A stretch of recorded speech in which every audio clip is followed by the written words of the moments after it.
everyone, in this lesson we're going to look at different ways for you to say yes like a native speaker. When native speakers say yes, sometimes they don't mean yes, sometimes they mean yes in a strong way, so we're going to look at all the different ways native speakers say yes, and you can start using them to sound more like a native speaker. Let's start here. An emphatic yes means a strong yes.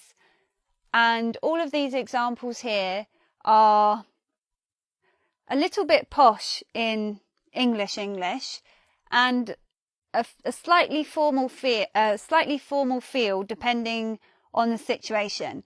The situation I have in mind here is if you're at a nice sophisticated party somewhere and there is a waiter coming around with a platter of hors d'oeuvres, or perhaps coming around with a tray of glasses of champagne, and you get offered one of these glasses of champagne or one of the hors d'oeuvres, and you say, "Certainly, absolutely," or you say, "I'd be delighted," or you'd say, "I'd love to try one of the salmon."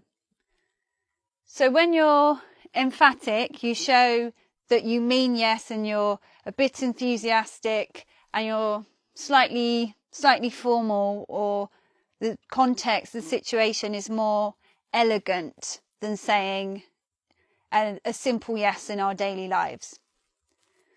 Next we have indirect no. This is when somebody means no or probably not, but they don't want to say it. It's considered impolite to be so direct, or perhaps they really aren't sure yet. They haven't made up their minds, but it tends to mean no when they say one of these things. So let's think of a situation for "we'll see" or "we shall see." The situation I've got here is, let's say you have a friend and they invite you somewhere. It's an event in the future. Perhaps they say, "Oh, do you want to come on a fishing holiday with me?" And you're not really into fishing, but maybe you would go. You could say, "We'll see. We shall see." And that means that you delay the decision until later, or you just don't want to say no right there. The next example, "I'll see what I can do." Someone would normally say that if you've asked for a favour. An example is, let's say you work in a clothes shop and you can get a staff discount there, which means you can save money on everything you buy in the shop. You might have a friend come to you and say, "Can I use your discount? I want to buy some clothes." And maybe it's not allowed for you to give your friends discount, or maybe you don't really want to give that friend discount, whatever the reason, or you're not sure if it's possible. You can say, "I'll see what I can do." If somebody says that to you, "I'll see what I can do," it doesn't mean that it will always be a no. But many times they say that generally it will be no. That's just their way of saying, "I'll try, maybe, I don't really want to do this." But the language is more polite than just telling you, "No, sorry, don't want to help." Next we've got, let's play it by ear. Imagine you know somebody who comes to you with a proposal for a project. They want you to be involved. They want you to work together. They want you to do some work in the future, and they tell you all about the project. You're not really sure. You haven't decided that yes, you're definitely going to do it. You can say to that person, "Let's play it by ear." Let's play it by ear is an idiom. And for the same situation, when you're not sure if you want to work on that project with that person, you can say, "I'll think about it."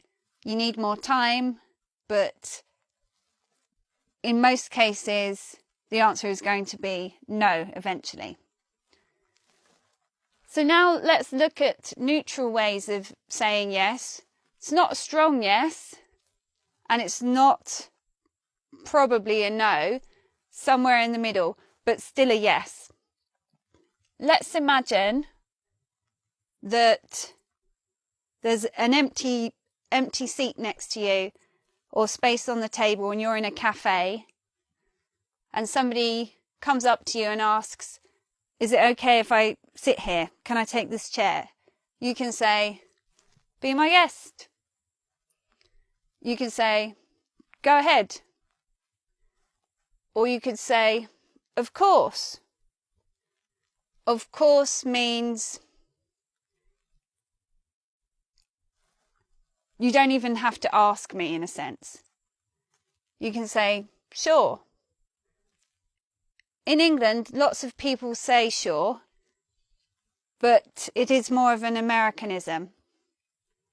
If someone wants to take your chair, you can say, no problem. You could also say, no probs, which is the slang version. It's more casual. And you could also say, by all means, take my chair.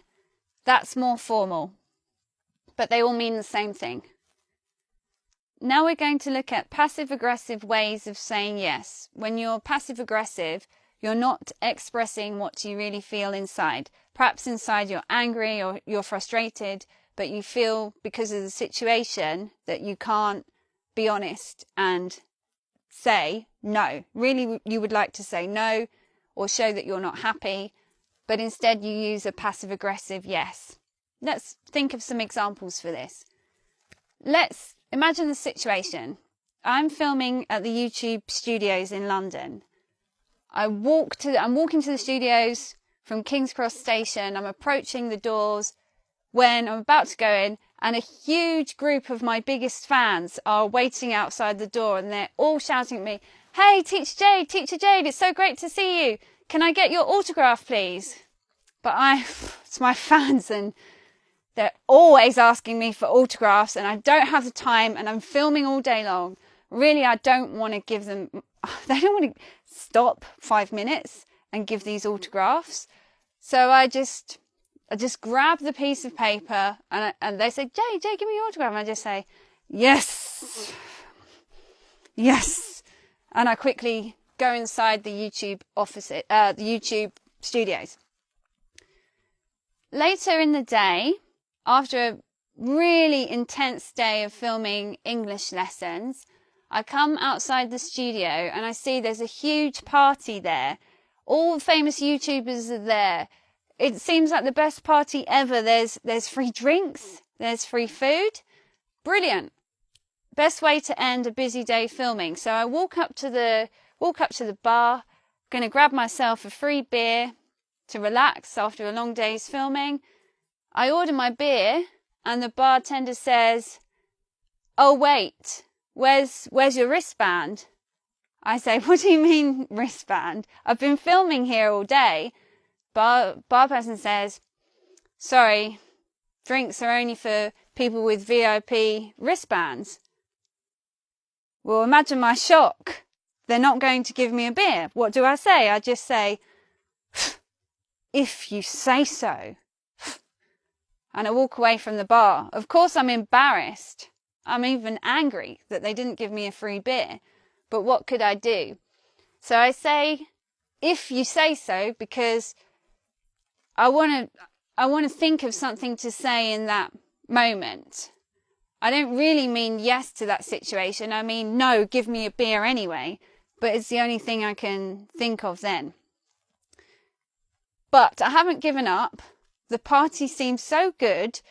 And I catch in the audience, I see Teacher James there. And then I realise if Teacher James can just go and get me a free beer, then problem solved. I can stay at this party.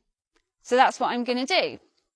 Teacher James brings me a beer. I'm enjoying myself, having a good time at this party, relaxing, taking it easy after a long day at filming, when somebody taps me on the shoulder.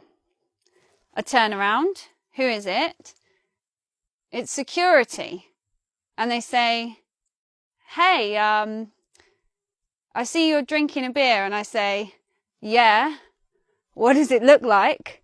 And they say, where's your wristband? I say, oh, I lost it. And they say, no, sorry, no, you'll have to leave. You have to get out. This party is only for people with VIP wristbands. So I say, do I have a choice? And security says, no. So I have to leave. Have to leave that YouTube party. The next day, I'm still filming at the YouTube offices in London. I'm a bit annoyed with them because I didn't get a free beer the day before. I walk in to the office and there's a reception there where you go when you enter the studios, and they say to me, hi, what are you here for today? Are you here for filming? And I say, well, duh. I sign in. As I'm signing in, the receptionist says to me, oh, tonight we've got this really big party for all the big YouTubers. All the creators can come and get some free drinks, have some free food. She says, you're welcome to come. Will you be coming later? And I say, yeah, right. But really, I mean no. Now let's look at ways of saying yes on the phone. These are ways of keeping the conversation flowing. You're talking to someone, the common things that people say. Someone might say, I see. That means continue talking, tell me more. They might say, understood. Someone will say understood when perhaps you've given them some instructions about something, or you've told them some information that they need to know. It's not necessarily a flow of how are you kind of conversation. It's some special information you need to hear, or more complex information. You can say understood. You can also say, oh, there's a mistake here. You can say roger that. The mistake is roger. The way we say it actually sounds like we spell it like this, but we don't. Roger that. And roger that is quite old-fashioned English. You might see it in old movies. Quite formal as well. A good one to know, but not necessarily to use. Next, we've got slang when you're speaking in a really relaxed, informal way. Native speakers often say yup, yup, yup, instead of saying yes. We also have uh-huh, uh-huh. This one has more of a higher intonation, a bit of a tell me more kind of feeling to it. Uh-huh, uh-huh. And we also have go on, go on. That one sounds a little excited for you to tell them the next juicy parts of the story. So here are all the different ways that native speakers say yes. I have a video also about all the different ways of saying no like you mean it. So I suggest you go and watch that one now. Thanks for watching, and I'll see you again soon. Bye.